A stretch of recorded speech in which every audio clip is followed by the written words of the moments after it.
박근혜 대통령 대리인단이 전면에 내세운 이동흡 변호사, 헌법재판관 출신인데 오늘도 헌재에 나왔습니다. 박 대통령 측이 헌재 출신 전관 변호사를 내세워서 탄핵 심판에 영향을 미치려는 것 아니냐, 이런 논란이 일고 있습니다. 오늘 사실은 코너에서 이 문제를 조목조목 따져보겠습니다. 자, 박세용 기자. 네. 이동흡 변호사가 헌법재판관으로 언제 근무를 했습니까? 네, 이동흡 변호사는 2006년부터 2012년까지요. 6년 동안 근무한 걸로 확인이 됩니다. 그럼 이 기간에 근무했던 재판관이 아직도 남아있는 사람이 있나요? 네, 지금 재판관 8명 가운데 1명이 있는데요. 현재 소장 권한대행을 하고 있는 이정미 재판관입니다. 네. 이 재판관이 2011년부터 1년 반 정도 이동흡 변호사랑 근무 기간이 겹치는 걸로 나오고요. 이동흡 변호사가 사법연수원 5기입니다. 그리고 이정미 재판관은 16기니까. 차이가 많이 나네요. 네, 이 재판관이 한참 후배인 거죠. 네.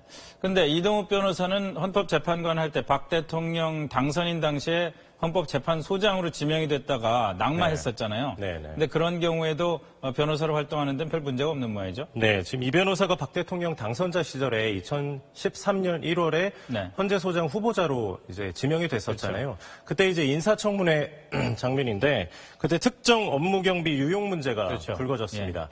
이게 한 월 500만 원 정도 되는 공금이거든요. 근데 이 공금을 개인 계좌에 넣고 자기의 개인 돈과 섞어서 썼다가 이게 문제가 됐었고요. 시민단체로부터 고발까지 당한 적이 있습니다. 결국 낙마하고 나서 이제 변호사로 개업하려고 시도를 했었는데 이 고발건 때문에 받아들여지지가 않았었고요. 검찰이 이제 무혐의 처분을 한 뒤인데 2015년 2월에야 변호사로 개업할 수가 있었습니다. 뭐 이런저런 우여곡절이 있었군요. 법적으로 그렇죠. 뭐 처벌을 받거나 그런 건 아니니까. 네네. 자, 그렇지만 헌재 재판관 출신이 이렇게 헌재 심판에 또 변호사로 나선다, 이건 이래도 되는 겁니까? 네. 지금 저 논란의 핵심인데요. 정관예우 금지법이 있습니다. 변호사법 31조인데요. 자신이 퇴직하는 기관의 사건을 퇴직한 날로부터 1년 동안은 수임할 수 없다, 이렇게 제한하고 있는 이건 모든 규정입니다. 법원에 해당이 되는 거죠. 그렇습니다. 근데 이동흡 변호사 같은 경우에는 퇴임한 지 5년째니까 뭐 규정상 문제는 없다 이러고 있는데 1년이든 5년이든 헌재 재판관 출신인데 직접 나가서 변론까지 하는 건 좀 부적절하지 않느냐, 이런 지적이 많습니다. 좀 그런 느낌이 들어요. 근데 박근혜 대통령 측에서는 과거에 노무현 대통령 탄핵 심판 때도 전관 변호사가 있었다. 뭐 이런 식으로 반박을 하는 모양이죠. 네. 확인을 해봤는데요. 그 자체는 사실입니다. 그때는 하경철 전 헌법재판관이요. 2004년 1월에 퇴임을 했고요. 바로 3월부터 노 전 대통령 변호를 시작을 했습니다. 당시에는 정관예우금지법이 아예 없었습니다만 뭐 그때나 지금이나 부적절한 건 마찬가지인 것 같습니다. 자, 부적절한 이유가 이런 거잖아요. 헌법재판소의 재판관 출신이 헌재 심판의 변호사로 나서면은 혹시 심판에 영향을 미치지 않을까? 뭐 이런 거 아니겠습니까?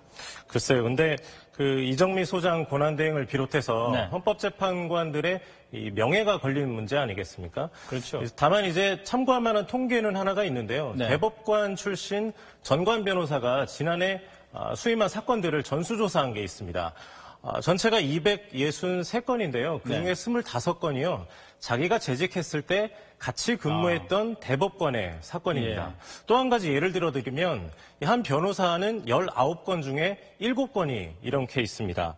그러니까 전관한테 맡겨야 손해는 안 본다, 이런 심리 때문인지 여전히 이렇게 전관한테 사건이 쏠리고 있는 거는 사실이고요. 그러다 보니까 전관예우가 아직도 먹히긴 먹히는구나, 이런 잘못된 인식이 생기는 악순환이 계속 반복되고 있는 것 같습니다.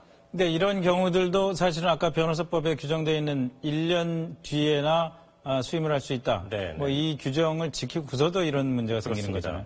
아예 좀 뭐 많이 나오는 얘기입니다만은 이 전관 문제를 해결할 방법은 없을까요? 네, 물론 뭐 헌법상 직업의 자유도 있으니까 쉽지는 않겠습니다만 최근 대한변협이 이 최동욱 전 검찰총장이 변호사로 등록하겠다, 이렇게 신청을 냈는데요. 반려했습니다. 지금 여기 오른쪽에 세 분은 현직 대법관이거든요. 박상욱, 이기택, 김재형 대법관 같은 경우에는 나중에 개업 안 하겠다, 이렇게 밝힌 적도 있습니다. 이게 대한변협의 하창우 회장이 취임을 하면서 보여지고 있는 굉장히 좀 긍정적인 변화거든요. 근데 앞서 계속 말씀드린 이동흡 변호사 같은 경우에는 하창우 회장이 취임하기 불과 며칠 전에 변호사 등록을 마친 걸로 확인이 되고 있습니다. 알겠습니다. 잘 들었습니다.